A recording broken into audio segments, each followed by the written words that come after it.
북소년 카페 회원 여러분 안녕하세요. 저는 운영진으로 활동하고 있는 합격스킬입니다. 오늘은 경기도 역사 심층 면접 만점 선생님과 함께 면접 준비 만점 비법을 알려드리도록 하겠습니다. 이번 편은 면접 연습할 때 만점 전략 2탄으로 준비해봤습니다. 선생님께서는 불과 2년 전에 수험생이셨잖아요. 그럼 아직도 면접 준비했던 기억들이 많이 남아있을 것 같은데요. 네, 아직까지는 다행히 여기 붙들어 있는 것 같거든요. 그래서 제가 소개시켜 드리고 싶은 전략이 한두 가지가 아닙니다. 많아요. 그러면 면접 만점 받으셨으니까 제가 또 벌써부터 또 귀가 솔깃해지거든요. 그럼 어떤 전략부터 좀 소개해 주실 수 있을까요? 일단 저는 그 평가위원에게 기억을 계속 남기는 게 굉장히 중요하다라고 생각을 하거든요. 그러니까 아무리 말을 잘해도 저 사람 특색이 없어, 생각이 안 나, 이러면 아무 의미가 없다라고 생각을 해요. 그래서 제가 준비했던 전략이 바로 브랜딩 전략입니다. 브랜딩이요?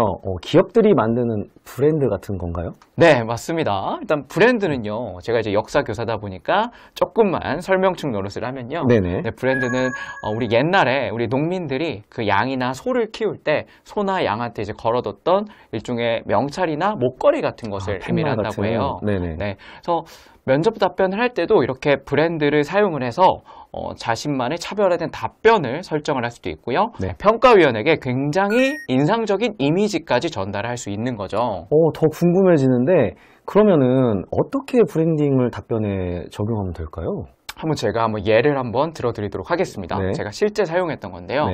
만약에 문항으로 지역과 연계한 수업 방안을 제시하시오 라고 한다면 선생님께서는 어떻게 한번 준비를 해보시겠어요? 지역과 연계한 수업 방안이요?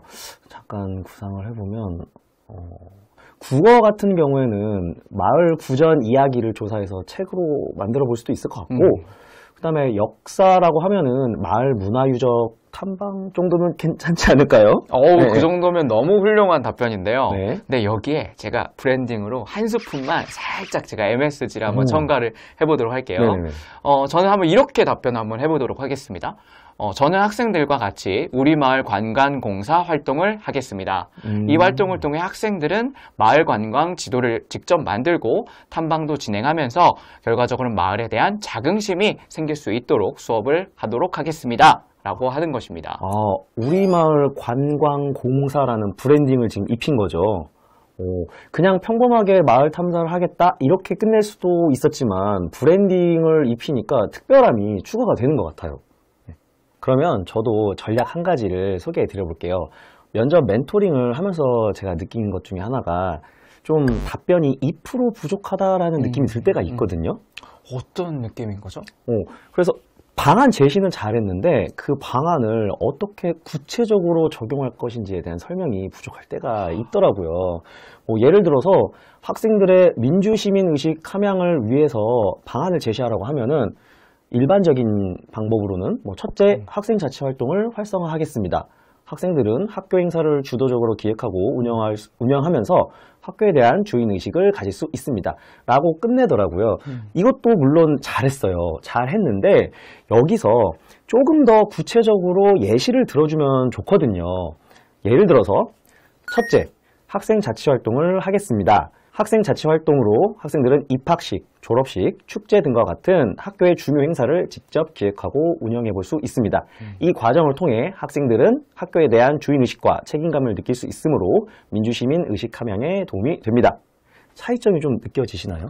네, 그렇네요. 입학식, 그 다음에 졸업식, 축제 이런 단어들이 들어가니까 훨씬 구체적으로 느껴지는데요. 네, 맞습니다. 방안을 제시하더라도 학교 현장에서 어떻게 적용할 것인지 조금만 더 깊게 들어가서 설명을 해주면 이 사람 이 분야에 대해서 깊게 고민해 본 흔적이 있구나 이렇게 평가위원들이 바라볼 수 있다는 거죠. 물론 채점에도 영향을 미치고요.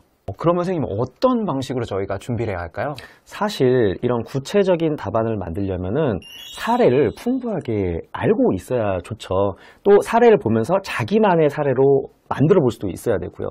그래서 또 저희가 소개해드리고 싶은 건 저희 책이 구체적인 사례들을 정말 풍부하게 담았으니까 이런 사례를 보면서 참고해 보시고 자신만의 답변을 만들어 보시면 좋겠습니다. 자, 그러면 이제 시책 얘기도 한번 해볼까요? 중요하죠. 제가 질문 하나를 드려볼게요. 네, 평가원 지역은 시책을 안 봐도 된다라는 수험생들이 분명히 있거든요. 이거 어떻게 생각하세요? 저는 그래도 봐야 한다라고는 생각을 합니다. 네, 사실 저도 그렇게 생각을 하거든요. 그러니까 왜냐하면 시책을 직접적으로 묻는 문제가 아니더라도요, 살짝이라도 답변에 이를 이제 녹아내고 표현할 수 있으면요, 이 응시생이 우리 교육청을 진심으로 생각하고 교육청에 대해서, 교육청의 정책에 대해서 고민을 해봤구나 라고 이해를 할 수도 있고요. 답안도 훨씬 풍부해질 수 있거든요. 그러면 시책을 직접 묻는 문제가 아니더라도 시책을 활용하는 답변의 예시를 좀 보여줄 수 있을까요? 쑥스러운데 한번 제가 간단하게 해보겠습니다. 네. 학생들의 진로 역량을 강화하는 방법을 답하라고 하였을 때 단순히 진로 체험 기회를 제공하겠습니다 라고 하는 것보다는요, 제가 이제 경기도니까 경기도에 있는 진로 직업 체험 지원센터를 이용하여 학생들에게 다양한 직업 체험의 기회를 제공하겠습니다 라고 답변을 하고요.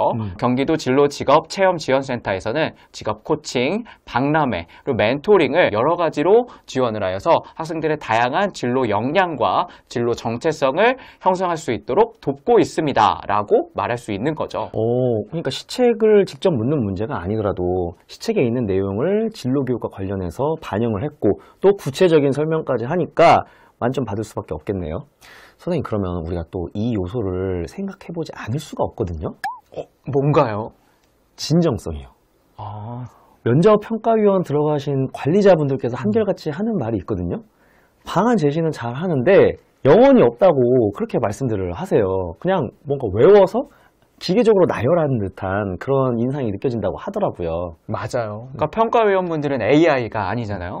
모두 저희와 같은 감정을 지닌 사람이기 때문에 진정성 있게 호소를 하면 분명히 긍정적이고 더 인상적으로 평가를 하실 수밖에 없는 것 같아요. 그러면 진정성은 어떻게 좀 표현을 할 수 있을까요? 연기학원을 다녀야 할까요? 그럼 수강료가 만만치 않을 텐데. 그렇게까지 할 수는 없을 것 같고요. 제가 사용했던 방법은 바로 대입하기입니다. 대입하기는요, 단순히 합격하려면 어떻게 답변을 해야 될까를 그냥 고민하는 게 아니라요, 내가 실제 그 문제 상황에 처해 있을 때 어떤 말과 행동으로 그 문제 상황을 헤쳐나갈지 이거에 대해서 한번 집중을 해보는 거예요. 제시문이 있다면 그 제시문 사례에 몰입을 하고요, 김교사나 A 학생, B 학생에게 저희가 감정이입을 한번 해보는 거죠. 그러니까 나와 상관없는 이야기라고 생각하면 답변이 되게 가벼워지고 몸이 건조해질 수밖에 없는 것 같아요. 그런데 내 실제 상황이라 그러면 아마 문제를 대하는 태도나 여러 가지 답변이 훨씬 달라지겠죠. 문제 학생에게 안타까운 마음이 들어서 눈물이 조금 나올 수도 있을 것 같고요. 이 학생을 진심으로 생각하면서 표정이나 저희가 여러 가지 감정 근육들이 아마 분명히 움직일 거다라고 생각을 합니다. 그러니까요. 감정이입 제대로 하고 진심으로 숙고해서 말을 하면은 진정성이 잘 드러날 것 같습니다. 네, 맞습니다. 제가 마지막으로 이 부분에 대해서 수험생께 강조드리고 싶은 말은요, 바로 교사의 덕목이에요. 교사의 덕목. 교사의 덕목 중에 저는 배려, 공감, 그 다음에 열정, 이 세 가지를 굉장히 중요하게 여기거든요. 면접을 진행할 때 이 세 부분을 평가위원에게 계속해서 전달하는 게 중요하다고 생각해요. 그렇기 때문에 어떤 상황에서든 이 세 가지를 진정성으로 표현을 하실 수 있고 담아내실 수 있다면 합격의 길이 그렇게 멀지 않다라고 생각을 합니다. 그러면 이제 제가 마지막으로 연습 단계에서 사용할 수 있는 전략을 하나 더 소개해 드릴게요. 말을 선천적으로 잘하시는 분들 보면 참 부럽거든요. 그런 분들은 어떤 상황에서도 자기가 하고 싶은 말들을 좀 편하게 전달을 잘 하시더라고요. 선생님께서는 어떠셨어요? 선천적인 말꾼이셨어요? 아니면 후천적인 말꾼이셨나요? 이런 거는 말을 잘못했다가는 크게 경을 치기 때문에 저는 그냥 선천적인 요소와 후천적인 노력이 전부 다 결합돼서 이만치 그래도 하는 것 같습니다. 그러셨군요. 저는 안타깝게도 선천적인 그 말 스킬은 좋지는 않았었던 것 같아요. 대신 이제 면접이니까 후천적인 연습으로 점수를 끌어올렸는데, 그래서 이 방법을 제가 좀 소개시켜드리고 싶거든요. 멘토링 받는 분들께 이 비법을 전수하셨다고요? 실제로 제가 이렇게 코칭을 하면서 점수를 5점에서 만점에 10점 이상 끌어올리셨는데, 이 방법은 뭐냐면요, 한 문제를 반복하면서 자기만의 말의 길을 만드는 거예요. 한 문제를요? 다양한 문제로 응용력 기르는 거 중요합니다. 그런데 말하다 보면은 버벅이기도 하고 뭔가 끝맺음이 안 되기도 하고 이런 현상이 나타나는 이유가 자기만의 말의 길이 없어서 그런 거거든요. 그래서 이런 경우가 자주 발생하면 자기 말을 분석을 해봐야 합니다. 자기 말을 들어보고 어떤 부분에서 막혔는지 그리고 이 부분에서는 어떤 말로 다시 이어나가는 게 자연스러운지 확인을 할 수 있어야 되거든요. 그리고 스터디원 중이나 또 합격생분들의 면접 영상 보면은 참고해서 다시 살을 붙일 수도 있는 거거든요.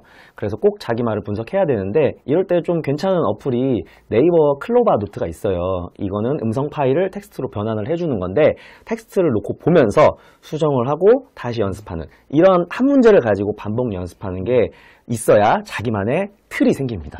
네, 맞아요. 그 틀이 앞에서 말씀하셨던 그 말길인가요? 네, 맞습니다. 말길을 만드는 것도 중요한데 또 중요한 게 말길을 알아듣는 것도 정말 중요하거든요. 네? 말귀요? 무슨 뜻이죠?